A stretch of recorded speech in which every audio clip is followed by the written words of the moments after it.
안녕하세요. 저는 얼마 전에 남편과 겨우겨우 이혼을 할 수 있게 된 돌아온 싱글입니다. 결혼은 현실이란 말이 있던데 제 처지를 보면 그 말이 그렇게 틀린 말은 아니더라고요. 결론부터 말씀드리자면 저는 고부 갈등을 이겨내지 못하고 이혼을 하게 되었습니다. 시어머니 때문에 정말 숨이 막혀서 도저히 살 수가 없었거든요. 정말 수치스러워서 어디 가서 이야기도 속 시원히 못하겠어서 여기에 글을 보내봅니다. 저는 종종 이곳의 사연을 들으면서 저만의 시간을 보냈어요. 얼굴도 모르는 여러분들의 여러 사연을 들으면서 위안도 되고 그랬었죠. 그래서 저도 누군가에게 제 글이 위안이 되길 바라는 마음으로 이렇게 글을 써봅니다. 지금은 이혼에 성공했지만 편의상 남편이라고 부르도록 할게요. 저는 연애 결혼을 했습니다. 심지어 6년을 연애했죠. 그리고 3년간의 결혼 생활을 끝으로 얼마 전에 이혼했습니다. 남편을 처음 만났던 시절은 제가 고등학생이었습니다. 저랑 남편은 아르바이트를 하다가 눈이 맞았거든요. 저는 공부하던 쪽이 예체능이었어요. 다들 아시다시피 예체능은 참 이런저런 돈이 많이 들어요. 저는 위로 오빠와 언니가 한 명씩 있었고 밑으로 남동생이 하나 있는 사남매 중 셋째였습니다. 부모님은 저를 어떻게 생각하셨을지는 모르겠지만 저는 뭔가 눈치가 보였던 것 같아요. 사남매 중 저만 예체능이라서 돈이 많이 들었거든요. 그중 또 가장 돈이 많이 드는 음악을 하고 있었고요. 그래서 어렸지만 조금이라도 제가 보탬이 되고 싶단 마음에 일주일에 딱 3일 정도만 아르바이트를 했어요. 그러다 남편과 처음 만나게 되었죠. 함께 대학로 근처에 있는 고깃집에서 아르바이트를 하면서 말이에요. 남편은 당시에도 얼굴이 상당히 잘생긴 사람이었어요. 저보다 2살이 많기도 했고요. 꿈 많은 여고생이었던 제 마음을 훔치기엔 안성맞춤이었죠. 게다가 제가 반할 수밖에 없게 행동하기도 했고요. 사실 여자 몸으로 고깃집에서 일을 하면 정말 몸이 고되거든요. 아무래도 체력적으로 여자가 남자보다 약한 것은 사실이니까요. 이것저것 날라야 되는 것들도 무척이나 많고 힘이 많이 들거든요. 그럴 때마다 남편은 저를 참 많이 도와줬습니다. 알게 모르게 무거운 것들을 들고 있으면 무심하게 제목까지 대신 들어주기도 했고 틈틈이 요령을 부려서 함께 땡땡이도 치기도 했죠. 저는 자연스럽게 남편을 짝사랑하게 되었고 그렇게 첫사랑을 하게 되었어요. 함께 고생해서 그런지 정도 빨리 들었고 서로 의지하게 되어서 그런지 자연스럽게 의지하게 되었어요. 그렇게 우린 친한 오빠 동생 사이로 발전을 했어요. 그러다 제가 고등학교 3학년이 되면서 입시에 모든 것을 쏟아 부어야 되는 시기가 왔고 아르바이트를 그만두게 되었죠. 그때 남편이 제게 고백을 해왔어요. 저를 너무 좋아한다고, 군대를 전역하고 나면 진지하게 만나달라고요. 그때가 되면 저도 더 이상 미성년자가 아니라 어엿한 성인일 테니까 정식으로 만나자고 하면서요.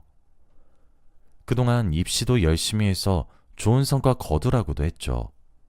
그 순간이 제게 얼마나 로맨틱했는지 몰라요. 남편은 그 길로 정말 입대를 했고 덕분에 저는 입시에 몰두했죠. 그 결과 저는 꽤 좋은 대학교에 입학을 했고 남편의 저녁날을 기다렸어요. 제가 21살이 되기 직전 남편이 전역을 했고 우린 약속대로 정식으로 만나기 시작했어요. 그렇게 6년을 알콩달콩 만났고 서로를 진심으로 사랑했습니다. 6년 동안 만나면서 알아온 모습들이 있었기에 저는 이른 나이에 남편과 결혼을 결심할 수 있었습니다. 연애를 해왔던 것처럼 제 결혼 생활도 핑크빛일 거라고만 생각했었거든요. 정말 큰 오산이었죠. 연애와 결혼은 다르다고 하더니 이 정도일 줄은 당시에 저는 상상도 하지 못했었어요. 지금 생각해보면 연애 시절부터 조금 낌새가 있었던 것 같네요. 남편은 시어머니와 정말 자주 연락을 했습니다. 매일 끼니 때마다 전화를 하기도 했고요. 저희 집은 일단 저부터가 사남매여서 항상 북적거렸던 집안이었어요. 저희 부모님도 남매끼리 잘 지내라고 교육을 하셨지 그렇게 일거수일투족을 궁금해하지도 않으셨고요. 그래서 어머님과 매일 전화를 주고받는 남편을 보면서 참 신기했습니다. 무소식이 희소식이라고 여기는 저희 집과 다르게 느껴졌었죠. 게다가 남편은 좀 어렵게 가진 외동아들이기도 했거든요. 그때는 저랑 남편의 가정환경의 차이가 있어서 거기에서 오는 다름이라고 생각했어요. 어머니와 자주 통화를 나누긴 했지만 그렇다고 해서 제게 집중하지 않는 것도 아니었고요. 그때는 몰랐죠. 시어머니의 사랑이 병적인 집착이란 사실을 말이에요. 남편과 결혼 이야기가 오고 가기 시작하면서 저는 시부모님께 인사를 드리러 가게 되었어요. 시아버지는 무뚝뚝했고 시어머니는 제게 틱틱 대시며 말을 이어나가셨죠.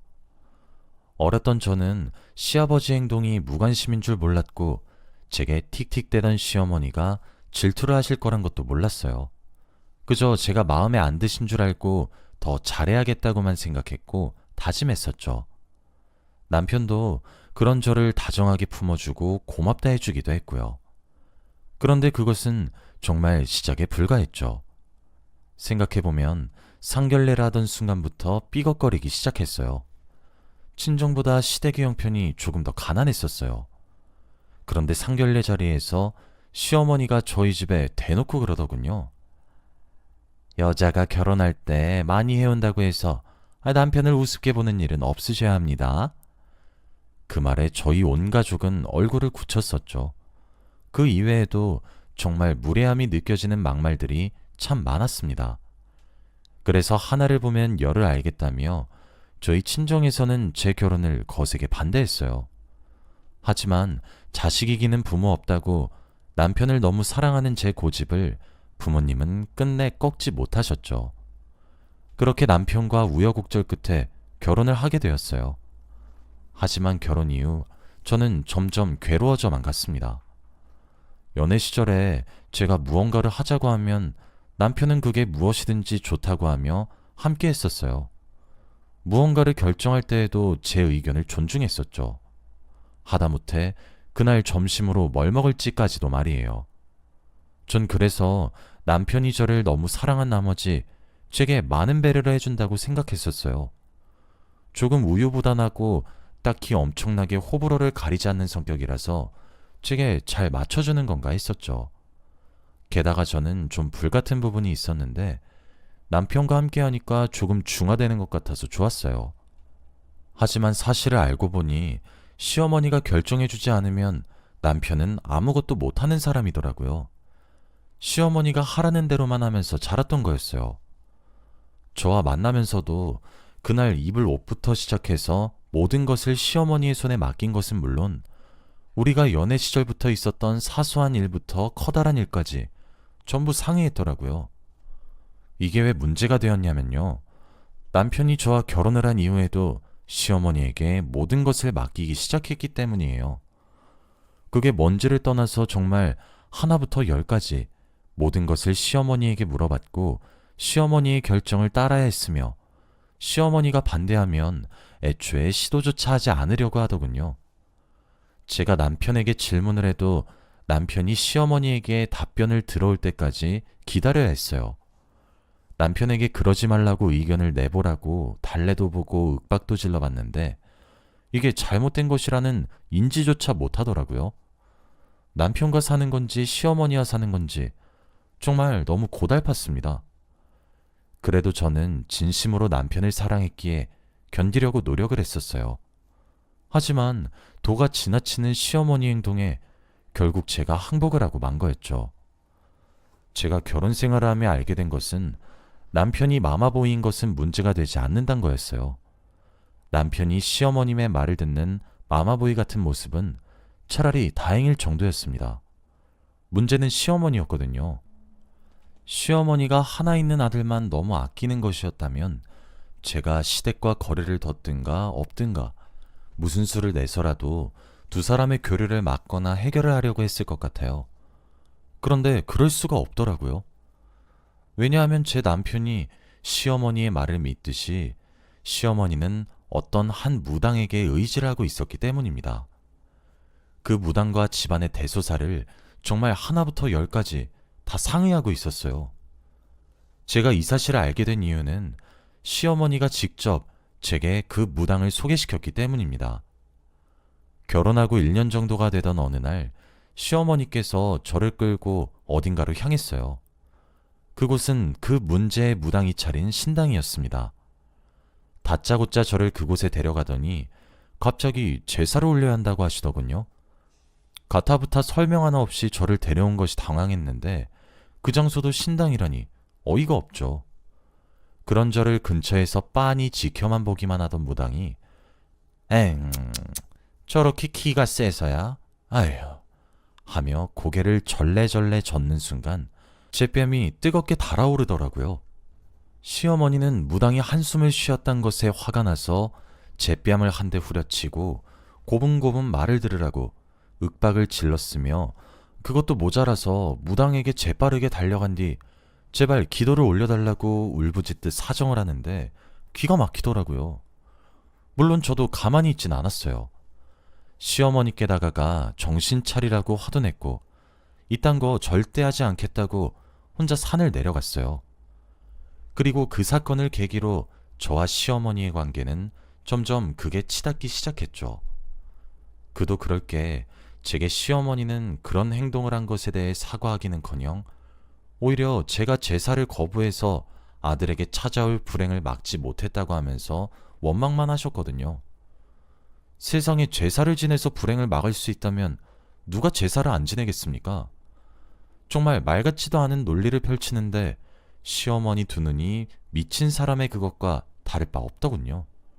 그뿐만이 아니었습니다. 제가 제사를 거부하고 도망친 그날 이후부터 시어머니는 이전보다 더 심각하게 사사건건 간섭하기 시작했어요. 예를 들어 이야기해보면 간단한 살림살이부터 부부간 개인적인 문제까지 가리지 않으셨죠. 시어머니를 무당에게 떼어놓지를 못하니 저라도 신랑을 시어머니에게서 떼어놔야겠다고 생각했고 이사하자고 남편에게 얘기를 꺼냈습니다. 그리고 이사 이야기를 꺼낸 당일 밤에 느닷없이 찾아온 시어머니의 손에 전 뺨을 또 얻어맞았죠. 도대체 어디서부터 어긋나기 시작한 것인지 당최 알 수가 없었어요. 남편이 너무 맹목적으로 시어머니를 의지하고 있어서 그런지 그 소나기를 탈출하는 것도 어렵더군요. 저는 차근차근 계획을 짜기 시작했습니다. 저는 그때도 남편을 너무 사랑하고 있었어요. 그래서 그런지 남편이 도저히 포기가 되지 않았어요. 제가 조금 시간을 가지고 천천히 남편을 빼내오면 되겠다 싶었죠. 그러다가 아주 갑작스럽게 저희 부부에게 아이가 찾아오게 되었어요. 제가 임신을 하니까 남편에게 책임감이 생기기 시작한 탓인지 남편이 점차 줏대를 가지기 시작했죠. 시어머니의 간섭으로부터 저와 아이를 보호하기 시작한 거였어요. 그런데 그런 남편의 변화를 시어머니는 당연히 달갑게 여기지 않았습니다. 뱃속의 아이의 성별을 알 수 있는 시간이 왔을 때 제 뱃속의 아이가 공주님이란 사실을 알았어요. 그 소식을 듣고는 시어머니가 저희 부부를 이간질하더군요. 너희 부부 사이에 딸이 들어설 운수가 보이지 않는다고 하더구나. 또 대체 누구 애를 임신해서 우리 아들 내라고 속이는 거야? 저는 헛소리 좀 그만하라며 시어머니에게 맞섰으나 남편은 그 말에 흔들렸더군요. 제가 남편을 제외하고 어딜 가서 누구를 만났겠어요. 그렇게 간단한 문제였는데 남편은 시어머니에게 넘어가고 말았습니다. 맞다 아니다 서로 결백을 주장하면서 전 임신 막바지에 접어들었어요. 아마 결혼한 지 얼추 2년이 끝나고 3년을 바라보던 때였던 것 같아요. 그날은 제 언니가 임신하느라 고생했다며 저와 오랜만에 데이트를 하고 있었습니다. 그런데 갑자기 언니가 사색이 되더니 정말 눈에 띄게 말을 돌리고 원래 가려던 곳을 가지 않으려고 하더군요. 뭔가 본능적으로 이건 피하면 안 되겠다는 생각이 들었고 저는 언니의 만류를 뿌리치고 언니가 제게 무엇을 숨기려고 했는지 제 두 눈으로 직접 목격하게 되었어요. 그곳에는 제 남편과 시어머니가 낯선 여자와 그 부모님과 마주보고 차를 마시고 있었습니다. 마치 상견례처럼 말이에요. 저는 두 사람이 눈치채지 못하게 살금살금 그쪽으로 다가가서 대화를 엿듣기 시작했습니다. 아이고, 우리 아들이 어찌나 순진한지. 마누라가 외도란 것도 못 알아채더군요. 어휴, 어찌나 드센 여자였던지. 겨우 이혼했다니까요. 사부인, 아드님께서 이혼했단 말은 들었지만 그런 이유일 줄은 몰랐습니다. 아니에요, 사부인. 그런 말씀하지 마세요. 대체 왜 제 시어머니가 남편을 두고 마누라가 외도를 했다고 했는지 이해할 수 없었고, 그 말에 남편이 묵묵부답인 것도 이해할 수 없었어요. 그리고 무엇보다 왜 양쪽 어머님들의 호칭이 쌍방으로 사부인인지도 알 길이 없었죠. 저는 자리를 박차고 일어나 부른 배를 안고 그 테이블로 다가갔습니다. 다가오는 저를 보자마자 시어머니가 사색이 되더군요. 남편은 두 눈이 동그래졌고요. 어머님, 지금 대체 여기서 뭐 하시는 거예요? 제가 크게 소리를 빽 지르자 시어머님이 어쩔 줄 모르더라고요. 영문도 모른 채 상황 파악 중인 상대 여자와 그 부모님들께 이야기했죠. 저 이 사람 마누라입니다. 외도했다고요? 정말 어이가 없네요. 그쪽은 이 사람이 지금 혼인 중이란 사실도 몰랐어요? 지금 이 자리가 상견례인가요? 당장 소송이라도 진행해요? 지금 제 뱃속의 아이가 대체 누구인데? 제 말에 상황 파악이 끝나셨던 건지 상대 여자와 그 부모님들은 싸늘하게 없던 일로 하자며 자리를 파하고 뒤돌아서서 나가기 시작했고, 시어머니는 그들을 뒤쫓아 나갔어요. 전 오독하니 테이블에 앉은 남편의 얼굴을 보고 이혼을 결심했죠. 시키는 대로 하는 것도 정도가 있어야 되는 건데, 진짜 멀쩡히 임신한 아내를 두고 다른 여자랑 상견례를 시킨다고 하는 게 말입니까? 저는 이혼하자는 말만 남기고 그대로 짐을 싸들고 친정으로 돌아왔어요.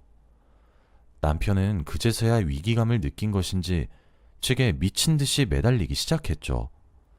스트레스가 컸던 탓인지 저는 예정일보다 50일 정도 빠르게 조산을 하게 되었어요.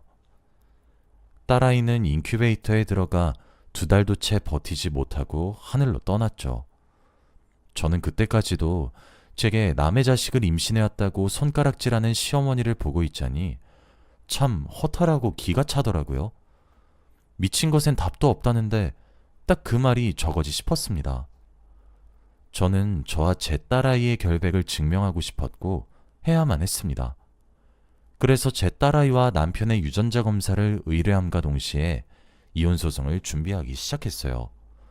더 이상 저 미친 집구석에 얽매이고 싶지 않더라고요. 남편은 딸과 자신의 친자관계가 성립한다는 서류를 받아보고 나서야 눈에 씌어져 있던 무언가가 한꺼풀 벗겨졌던 것인지 소송이 아니라 협의로 이혼을 진행하자 하더군요. 그러면서 공동명의였던 집과 차를 제게 넘겨주었습니다. 미안하단 말과 함께 말이에요. 그렇게 저는 생각보다 더 순탄하게 이혼을 하게 되었어요. 그 과정에서 알게 된 사실은 그 무당이 사기꾼이었다는 점과 그렇게 무당이 시어머니 등을 쳐먹어가면서 구시며 머며해서 받아낸 비용이 무려 5억이 된다는 사실을 알았습니다. 어쩐지 시아버지의 능력으로는 그렇게 가난할 리가 없는데 상견례 자리에서부터 형편이 기운다고 하는 게 좀 의아했었거든요. 시어머니가 알고 보니 시아버지가 그렇게 고생하며 벌어다 준 돈을 엄한 데다 쏟아붓고 있었더라고요. 그 사실이 밝혀지게 되면서 시아버지도 불같이 화를 내셨습니다. 아마 두 분도 갈라서지 싶어요. 시아버지는 이 정도로 시어머니가 이상한 종교에 빠졌을 거라곤 미처 몰랐다고 하시더라고요. 게다가 금액도 금액이라 제가 보기엔 언제가 되었든 걸릴 일 같았는데 시어머니는 저로 인해 걸렸다며 저를 저주하고 있어요.